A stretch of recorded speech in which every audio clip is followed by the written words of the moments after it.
आई है मोरी मैया अंगनवा हो लाल चुनरी चढ़ैबै। आई है मोरी मैया अंगनवा हो लाल चुनरी चढ़ैबै। चुनरी चढ़ैबै लाल चुनरी चढ़ैबै। चुनरी चढ़ैबै लाल चुनरी चढ़ैबै।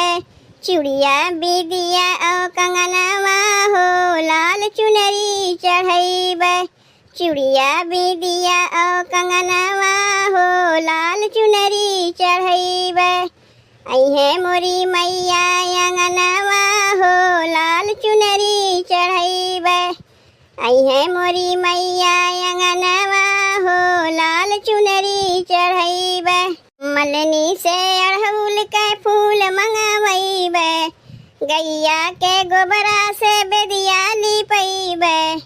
मलनी से अड़हुल के फूल मंगवैबै। गैया के गोबरा से बेदिया लिपैबै। आसुअन से धोइबै चरनिया हो लाल चुनरी चढ़ैबै। आसुअन से धोइबै चरनिया हो लाल चुनरी चढ़ैबै। आई है मोरी मैया अंगनवा हो लाल चुनरी चढ़ैबै। आई है मोरी मैया अंगनवा हो लाल चुनरी चढ़ैबै। 9 दिन नवरात्र भर करबै पूजनिया। कन्या खवाऊ और करबै हमनिया। 9 दिन नवरात्र भर करबै पूजनिया। कन्या खवाऊ और करबै हमनिया। घिउ के जराइब दियनवा हो लाल चुनरी चढ़ैबै।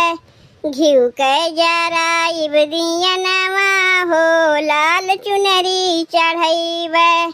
आई है मोरी मैया अंगनवा हो लाल चुनरी चढ़ैबै। आई है मोरी मैया अंगनवा हो लाल चुनरी चढ़ैबै। चुनरी चढ़ैबै लाल चुनरी चढ़ैबै। चुनरी चढ़ैबै लाल चुनरी चढ़ैबै। चूड़िया बिदिया और कंगनवा हो लाल चुनरी चढ़ैबै। चूड़िया बिदिया और कंगनवा हो लाल चुनरी चढ़ैबै। आई है मोरी मैया अंगनवा हो लाल चुनरी चढ़ैबै।